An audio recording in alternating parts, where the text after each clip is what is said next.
Usually when we think about a global business audit, there's this expectation of physical weight, like gravity almost. Yeah, exactly. The whole physical presence thing. Right, like you picture a team in sharp suits walking onto a factory floor carrying actual clipboards. They're physically pointing at a piece of machinery or, I don't know, pulling a paper file out of this massive metal cabinet. Oh, the classic filing cabinet audit. I remember those well. But then, you step into the world we actually live in today, where a company's entire operation might just be servers spread out across 3 different countries. Right, and a remote workforce scattered across 12 different time zones. Exactly. And suddenly that clipboard feels entirely useless.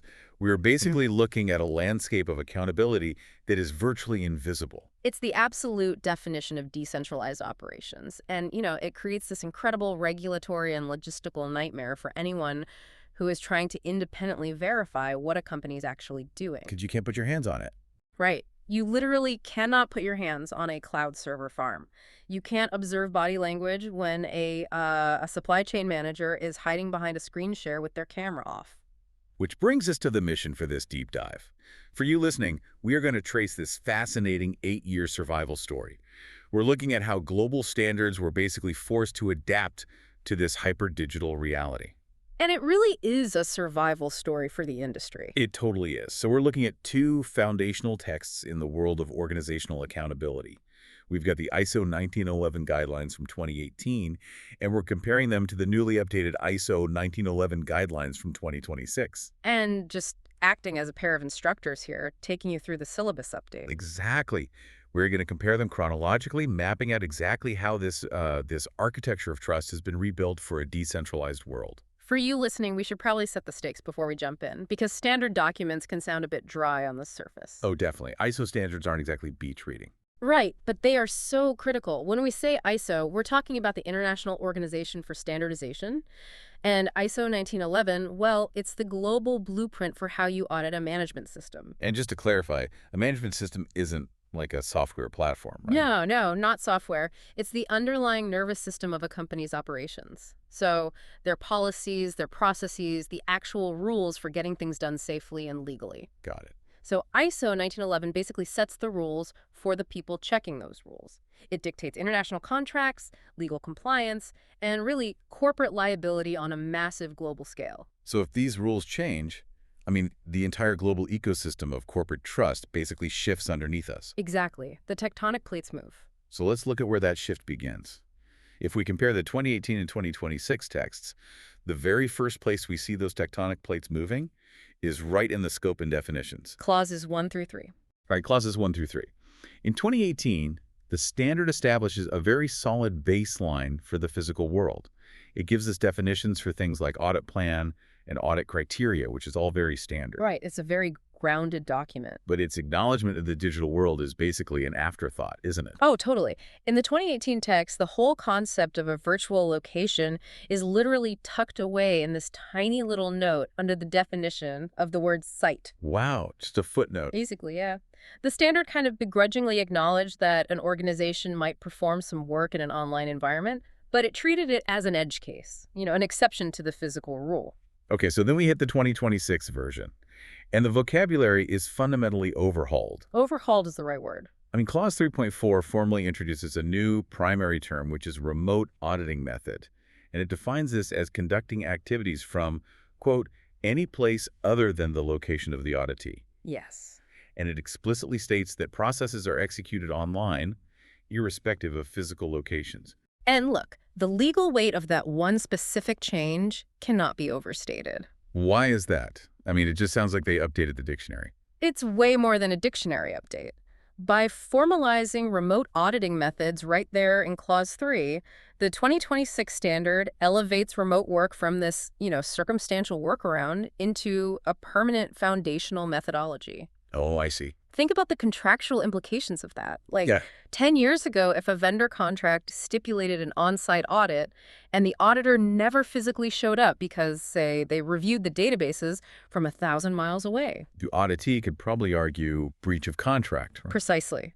because the definition of the audit inherently required physical presence. Okay, let me unpack this with an analogy for you listening. In 2018, remote auditing was basically like the spare tire in your trunk. It was good in an emergency, maybe during a massive disruption, but you weren't supposed to drive on it every day. I like that, yeah. But in 2026, it's not the spare tire anymore. It's the GPS navigation system built right into the dashboard. It's just how you drive now. That's a perfect way to look at it. By redefining that baseline terminology, ISO 19011.2026 protects the validity of the decentralized audit. It normalizes this complete decoupling of the auditor from the physical process. Right. In fact, the notes in the 2026 version explicitly state that an auditor at one physical site of an auditee can use remote methods to audit another site of that exact same auditee. Okay, wait, so let me get this straight. An auditor sitting in a company's London headquarters can legally and formally audit that same company's, say, Kyoto manufacturing plant without ever getting on a plane. Without ever setting foot in an airport. Yes. And the international standard recognizes that as a completely valid audit. 100%. It is wild when you really think about the history of this profession. I mean, show me used to mean literally take me to the thing. Yeah, calling it the machine. Right. Now show me it just means grant me screen access. And that transition from physical access to screen access, that forces a massive reevaluation of the core philosophy of auditing. How so? Well, if the definition of where we audit is now totally virtual, the actual philosophy of how we trust the data has to change along with it. Which strikes right at the heart of the next section, Clause 4, the principles of auditing. Right, the philosophical rules. Exactly. So for you listening, these are the core philosophical rules. Now, both the 2018 and 2026 versions share the same 6 foundational principles, right? We've got integrity, fair presentation, due professional care, confidentiality, independence, and the evidence-based approach. Yes. The principles themselves actually survive the update, but the environment they operate in has completely mutated. Okay, let's look at the timeline. Because the major contribution of the 2018 update, if I'm reading this right, was adding a 7th principle. Yeah, the risk-based approach. That's found in Clause 4.8. Right. And the mandate there was to focus the audit on matters that are genuinely significant to the client. Like, stop checking every single daily logbook and focus on where the actual danger lies. Which was a huge deal at the time. But you have to remember, in 2018, those risks were almost always physical or operational risks. Give me an example. Like a safety hazard on the manufacturing line, or maybe a breakdown in a physical supply chain, or, I don't know, a literal lack of fire extinguishers in a warehouse. Tangible things. Very tangible. But fast forward to 2026, and the standard maintains this risk-based approach, but it deeply infuses our new technological reality into the application of all these principles. Because the primary risks are entirely different now. Completely different. Let's look really closely at how the 2026 standard treats confidentiality. That's Clause 4.5. Okay. In an analog world, confidentiality essentially just meant physical discretion, right? Like, don't leave the client's proprietary printed folder on the subway. Exactly. Or, don't loudly talk about their financial vulnerabilities in a crowded hotel lobby after the audit. Right. Loose lip sync ships kind of thing. Yeah. Yeah. But in 2026, the text explicitly expands confidentiality to mean, quote, security and privacy of information. Well, sure, because the information is no longer a physical folder. It's a digital packet flying across global networks. Precisely. When an auditor is sitting in their home office, right, and they're pulling proprietary SQL database queries through a virtual private network, information security requires massive, rigorous attention. The risk profile of confidentiality has just skyrocketed. I mean, if the auditor's home network is compromised, the auditee's entire intellectual property portfolio could be exposed to hackers. Okay, hold on. Let's play this out mechanically, because here's where it gets really interesting for me. Sure. If I'm auditing that Kyoto facility from my home office in London, I am entirely reliant on digital evidence. So how does that impact the principles of independence and the evidence-based approach? That is the million-dollar question. Because if I can't physically walk the factory floor and, actually look behind the machines myself, aren't I just relying on whatever digital feed the auditee chooses to show me? I mean, they control the camera. You are identifying the absolute most dangerous compliance vulnerability in remote auditing. We call it the curated view. The curated view. I like that term. It's terrifying, honestly, because if the auditee controls the camera, they literally control reality. They can show you a perfectly pristine dashboard on Power BI, while the actual raw data underneath that dashboard is just riddled with nonconformities. Exactly. Like, oh, don't look in that digital folder. We're having server issues over there. Right. The network is slow today. They could easily hide a massive data leak in another tab. Or, I don't know, pre-record a video of a manufacturing process and stream it to me over Zoom as if it were happening live. And that right there is exactly why the 2026 standard forces a complete overhaul of how the audit program is managed. To combat the curated view. Yes, you cannot defeat a curated digital view using 2018 management techniques. It won't work. You have to design the entire audit to aggressively and independently verify that data. To bypass the shiny dashboard and verify the messy raw log. Exactly. Which brings us to a massive shift in the text regarding the architecture of the audit itself, Clause 5. Section 3 of our deep dive. Managing the audit program, the architect's view. Right. And the perspective shifts entirely here. We are no longer looking at the boots on the ground doing the checking. We are looking at the architect who designs the entire audit cycle. And the contrast between the two texts on this is pretty stark, right? It's night and day. The person managing the audit program, they are the ones who decide the resources, the schedule, the overarching strategy. Okay. So let's look at Clause 5.4.4. This dictates how this architect determines audit resources. In 2018, what did the text actually require them to resource? I mean, look. In 2018, Clause 5.4.4 says they needed to resource, quote, travel time and cost, accommodation, and other auditing needs. Oh, and to consider the impact of different time zones. Right. It was fundamentally a logistical role. They were basically a travel agency for compliance professionals. Making sure they had rental cars and didn't get lost. Exactly. Ensure the human beings get to the physical location, ensure they have a decent hotel, manage their jet lag so they're actually sharp for the morning interviews. Okay, now let's look at the 2026 version of Clause 5.4.4. The priorities completely flip here.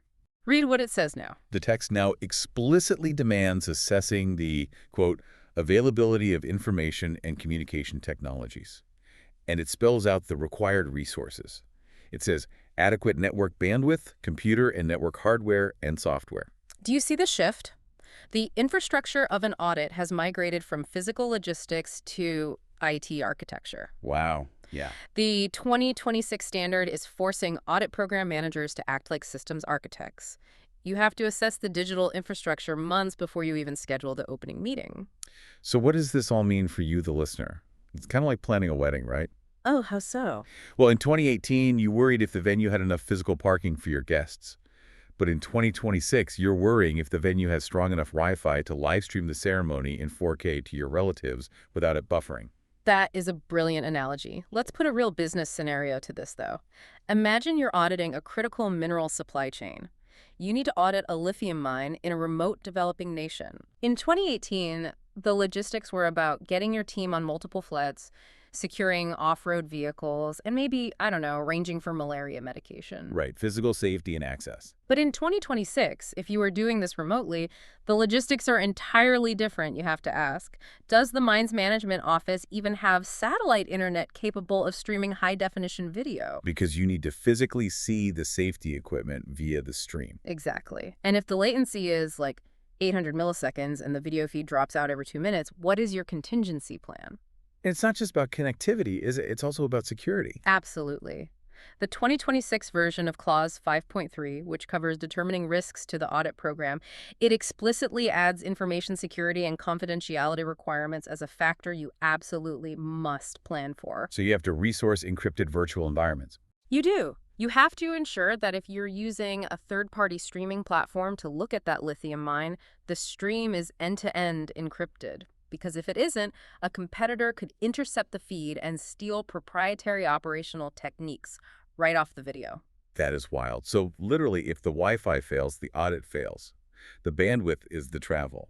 And the encryption software is the secure conference room. Yes. And getting back to your earlier concern, this answers the problem of the curated view. The program manager must secure the technical resources to overcome that view before the audit even begins. How do they do that? They have to negotiate access to the auditee's actual system architecture diagrams in advance. They have to ensure the auditor will be granted read-only access to the raw data servers, not just the front-end dashboard that looks pretty. Right. Give me the ugly spreadsheet, not the pie chart. Exactly. And doing that requires complex IT permissions, VPN setups, firewall configurations. All of that is now formally part of managing the audit program under the 2026 standard. Okay, so the architect has done their job. They've built the digital infrastructure. Yeah. The VPNs are tested. The bandwidth is secured. The secure portals are live. Now we have to actually execute the audit. Right. Time for the boots on the ground, or, well, the eyes on the screen. Which brings us to Section 4, Conducting the Audit, Clause 6. And this is where we really see the formal decoupling of data from physical space, isn't it? It is. Let's read the text closely here because the phrasing is very deliberate. Okay. In 2018, Clause 6.4.5 was titled Audit Information Availability and Access, and it laid out the standard operating procedures for the physical world. Right, the typical routine. Yeah, like you arrive at the site, you sit down for an opening meeting, the facility manager assigns you a physical guide, and this guide walks you around with a master key and literally unlocks filing cabinets for you. Because the assumption was that the information and the location were permanently physically bound together. The file is in the cabinet is in the building. But now look at the subtle but honestly legally massive shift in the 2026 version. Yeah, read the new title. The 2026 version changes the title of 6.4.5 to, quote, Providing Access to Audit Information. And it explicitly states that location includes both physical and virtual locations. But there is a critical sentence right after that. Yes, it emphasizes that where information is accessed is, quote, independent of where the information is created, used, and taught or stored. Independent of where it's stored. That sentence right there, that is the death of geographic compliance. Wow. The death of geographic compliance. The international standard is formally recognizing that the physical location of the factory floor, the physical location of the cloud server farm storing the data for that floor, and the physical location of the auditor looking at the screen might reside in 3 completely different sovereign nations. Okay, wait. Does that mean jurisdictional authority changes? It makes it incredibly complicated. Like the data is generated in Kyoto, but it's stored on an AWS server in California, and it's being audited by someone sitting in London, whose privacy laws govern the audit. That is exactly the regulatory nightmare the standard is trying to navigate here. The 2026 text says that auditing methods must be determined based on how to access the information legally and securely, rather than where the building is located. That sounds like a headache. It's a massive headache. You have to navigate the GDPR implications in London, the specific state privacy laws in California, and the corporate espionage laws in Japan, all simultaneously. Good luck to those program managers. Seriously. But mechanically, I'm still stuck on how an auditor walks the floor in the cloud. Like if I'm a physical auditor in 2018 and my physical guide tries to, body block me from entering a specific storage room. You immediately know they're hiding something. Right. Non-conformity filed right there. But if a digital guide just, conveniently fails to mention that a specific subfolder on their cloud drive even exists, Yeah. how do I even know that folder's there to ask for it? Well, you can't verify what you don't know exists, so mechanically, a modern auditor doesn't start by asking to look inside folders anymore. What do? They start by requesting the master active directory. They review the overarching system architecture first. They look at user access logs. Instead of checking if a physical door is locked, they're checking if a sensitive database actually requires 2-factor authentication for administrative access, like the policy says it should. Oh, I see. They're looking at the traffic patterns. Exactly. They look for anomalies in data traffic. If a server that supposedly only runs localized payroll data is suddenly transmitting terabytes of encrypted data at 3 a.m. to an unknown offshore IP address. That's your digital equivalent of a locked storage room with suspicious noises coming from inside. Bingo. That's exactly what it is. But the skill required to do that is astronomically higher than just being observant on a factory floor. It's a completely different skill set. Which means the human beings doing the auditing have to evolve.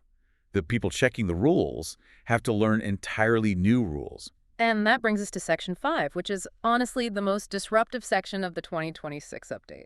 Auditor competence. Clause 7. Building the modern auditor. So Clause 7 defines what makes someone qualified to even be an auditor. Right. In 2018, auditor competence in Clause 7.2 was heavily focused on generic kind of soft skills. Like, could you conduct a rigorous interview without leading the witness? Did you understand the mathematics of statistical sampling? Yeah. Did you have the critical thinking skills to understand how a management system flows? In fact, the 2018 version deliberately removed older requirements regarding specific discipline competence because they felt it was too broad. What do you mean? They basically believed a smart, well-trained auditor could audit anything if they knew how to ask the right questions. Ah, okay. The 2026 standard was that auditing is fundamentally about asking the right questions to humans. Yes. But the 2026 standard recognizes that humans are no longer the only entities answering the questions, or frankly asking them. Okay, let's read clause 7.2.3.2 from the 2026 text. It's titled Generic Knowledge and Skills of Management System Auditors. It lists the usual suspects, right?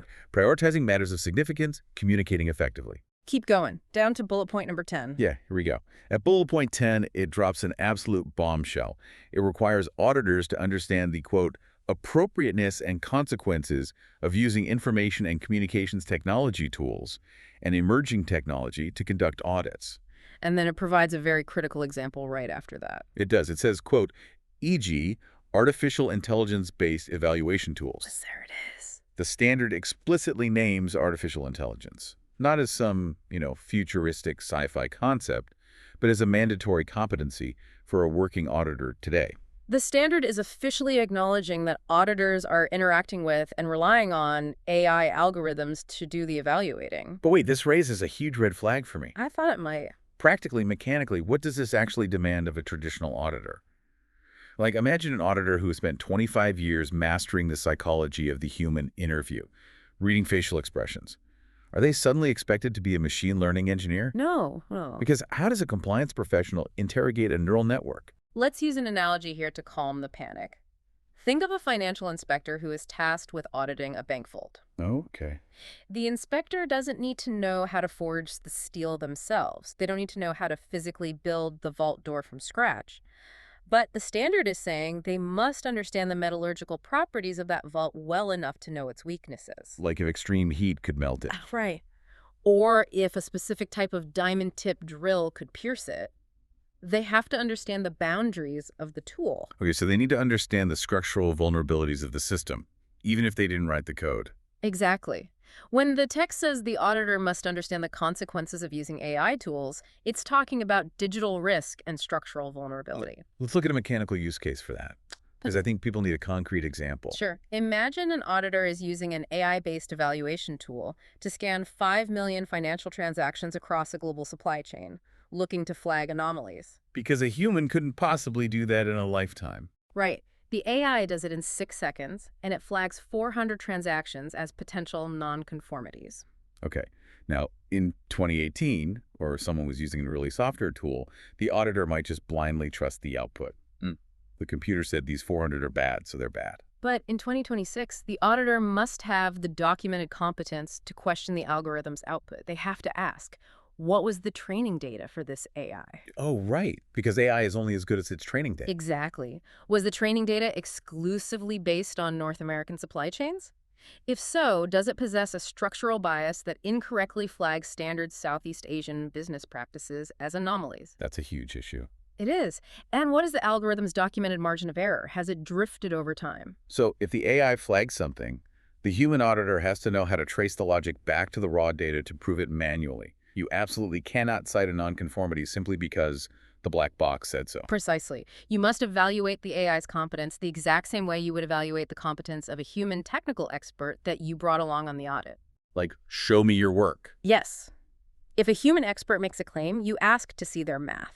The 2026 standard demands you ask to see the AI's math. And I imagine it works in the inverse too, right? Yeah. What if the company being audited, the auditee, is using AI to run their core operational process? Oh, that's even more complex. Like, what if a global logistics company uses an AI to automatically route hazardous material shipments, and the algorithm is just making decisions on the fly to avoid changing weather patterns? The auditor has to verify if those automated decisions conform to international safety standards.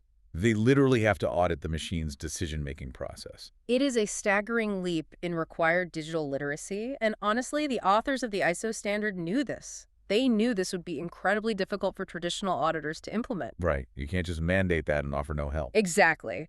They knew they couldn't just drop an AI requirement and walk away, so they provided a highly detailed playbook for how to actually navigate this new digital reality. Which brings us to the final piece of the puzzle. Section 6, Annex A.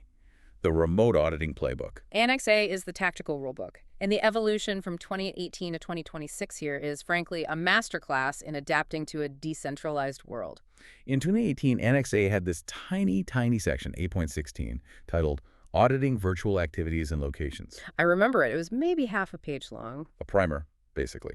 It mentioned really basic things like ensuring remote access protocols were in place and having a contingency plan in case the Skype call dropped. Yeah, make sure microphone works. It even suggested asking permission before taking screenshots. Very high-level, almost quaint advice looking back on it. It treated virtual auditing as a niche scenario that just required a quick tip sheet. But the 2026 Annex A absolutely demolishes that approach. It introduces an entirely new, deeply comprehensive technical specification, ISO IEC-19011, which is solely dedicated to guidelines for the use of remote auditing methods. It's massive. And you know what stood out to me? The 2026 Annex A isn't just about technical connections. It's not just how to configure your router. It is a behavioral and legal rulebook for the digital age. Yes. It establishes the concept of joint responsibility between the auditor and the auditee. Mechanically, what does joint responsibility actually look like? Because think about it, in a physical audit, the boundaries are constrained by the laws of physics. Right. If an auditor is walking through a factory, they can only be in one room at a time. They can only see what is physically right in front of them. Exactly. But in a digital audit, physics don't apply. No, they don't. An auditor with administrative access could theoretically pull employee emails, monitor live server logs, and view real-time security camera feeds across 10 different facilities, all simultaneously. The potential for invasive overreach is just massive. So the 2026 standard actively creates friction where physicists used to provide it naturally. Give me an example of that friction. Sure. The standard explicitly mandates that the auditor and auditee have to negotiate digital boundaries beforehand. For example, it delves heavily into managing social and statutory requirements via surveillance means. Surveillance means? That sounds intense. Well, let's look at a practical scenario. Say an auditor requests that a facility manager in a Berlin warehouse wear a live streaming body camera to conduct a remote walkthrough. Which seems like a great way to get eyes on the ground without traveling, right? Yes, on paper it's great. But what happens when that facility manager walks past the warehouse break room and the camera captures the faces of 50 employees eating lunch? And perhaps it records a union organizing flyer pinned to a bulletin board in the background? Oh boy. Under European GDPR laws, capturing and transmitting that data across borders to an auditor sitting in the U.S. is a massive statutory violation. So the auditor just inadvertently caused a massive compliance breach while trying to conduct a compliance audit. Precisely. And that's why the 2026 Annex A requires the auditor to navigate this upfront. They must establish protocols like turn the camera off when passing through employee-designated break areas, or use software to blur faces on the live feed.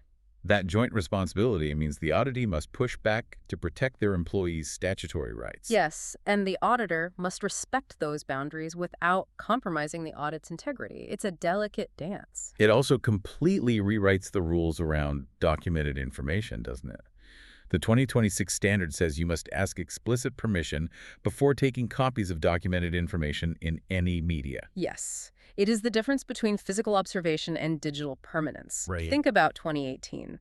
If an auditor walked into a manager's office, looked at a printed spreadsheet on a desk, nodded, and walked out, the information remained in the room. It was just glanced at.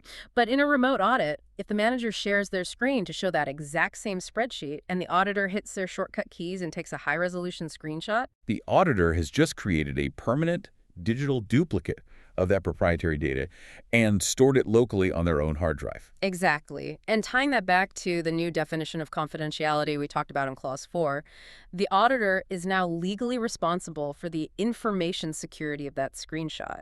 Wow. The 2026 standard dictates that the auditee has every right to say, no, you cannot take a screenshot of this proprietary chemical formula.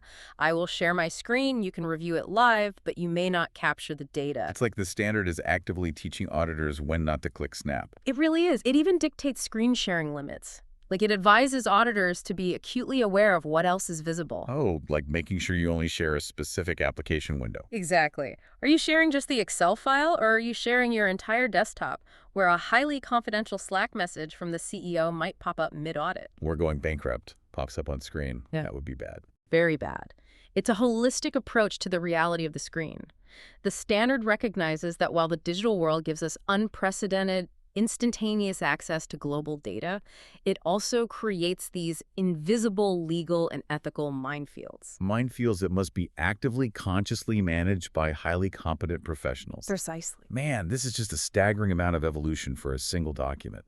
Let's pull all these threads together for you listening, because over an 8-year span, from 2018 to 2026, we have basically watched ISO 19011 fundamentally rebuild the architecture of trust. We really have. It went from treating remote auditing as a novelty to formalizing it as the foundational reality of global business. Right. We saw the very definition of location become entirely decoupled from physical space, forcing compliance into the cloud. And we saw the management of these programs shift away from travel logistics directly into hardline IT infrastructure, requiring project managers to secure bandwidth and encryption before they even look at an audit schedule. We saw the core principles of auditing remain steady, but the risks they govern mutated entirely.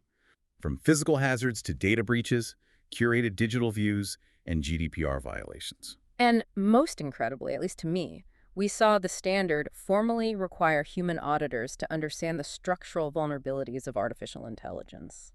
It explicitly recognizes that in order to govern a digital world, the people checking the rules simply cannot rely on analog tools or analog mindsets. It is a profound shift in what it means to actually verify reality. It really is.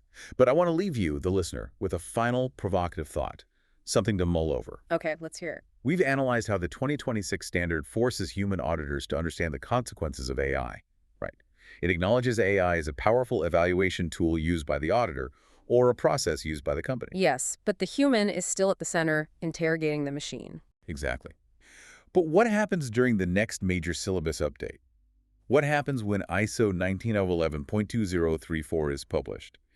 As AI systems move from merely flagging data anomalies to actually generating complex judgments on their own, will we still be talking about humans struggling to audit AI? Or will the standard have to address AI autonomously auditing humans? Right. When the definition of an auditor changes from a human being to an autonomous compliance network, the entire philosophy of accountability is going to have to be written from scratch. I mean, imagine reading a standard where the audit team leader isn't a person with 20 years of industry experience, but a neural network. Where the opening meeting is conducted instantaneously via API handshakes, and nonconformities are generated, verified, and issued in milliseconds without a human ever looking at a screen. Where does human judgment even fit into an entirely automated architecture of trust? I guess we will have to wait for the next update to find out. Thank you so much for joining us on this deep dive into the evolution of global accountability. Keep questioning the systems around you, and we will catch you next time.